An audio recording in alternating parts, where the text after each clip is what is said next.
Emmanuel, I think first of all, it's very good that the young people have tried to be as honest as possible. And without being very verbose, I think two things came out very heavily. That the voting of the young people in the last election were guided by two things. One was emotions, and two was naivety.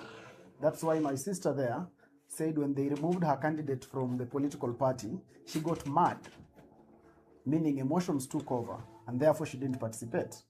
So my brother here talked about he had or suspected that they will rig out current President Ruto and the state would just be able to use state machinery to make Raila Odinga president. Now that was able to invoke his emotions very high, and so he didn't participate. And then my brother here talked about he thinks he was just young, something like that is basically naivety. Now what that shows you is that as the circle continues, there is more likelihood that that is going to happen again. And most of the reason why that is going to happen again is because you did not anchor your process on any tangible objective. Because if you have a tangible objective, then you will move with it to the very end. And the other question that did not come out, I wish it was asked, is why did you find yourself with a voter's card? Because somehow you found yourself with a voter's card, but then you didn't vote. That can only be attributed to one thing, and I stand to be corrected, that there might have been hype at the time for you to have a voter's card. But there was no hype for you to be objective to vote. And that's why today, as it stands today, again, there is hype. So many young people, again, are going to take the voter's card out of the hype. But then the question you should be asking yourself is, will there be a hype of objective to then take them to vote?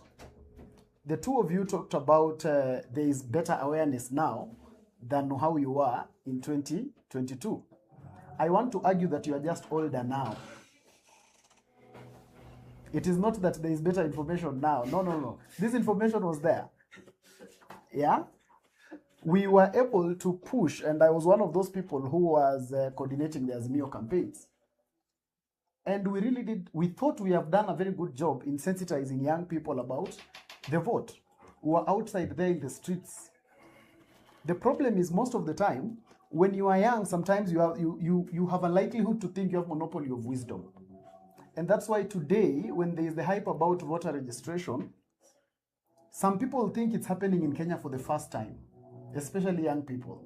And that's why there is the imagination that now there is something monumental that is going to happen, that young people are now going to take over the country and there is something that is going to happen.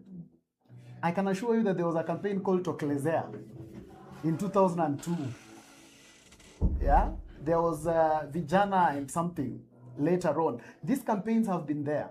There was a time when all musicians came together to rally the young people to vote.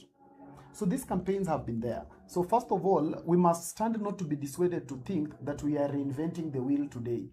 It has happened before. So let us not bask in that glory for too long. Let us start getting objective and then organizing. So for me, without being very verbose, I tend to think, Emmanuel, what came out is there was naivety at the election. And two, there was a high sense of emotion. And that's why many people, some of the young people here, were not able to vote at that time. Question is, have they thought differently? And will the next election carry the same problem? Do you think there will still be a high sense of naivety? Do you think everyone who is registering to vote today is registering because they have an objective that is candid without emotion, or they are registering because there is a hype?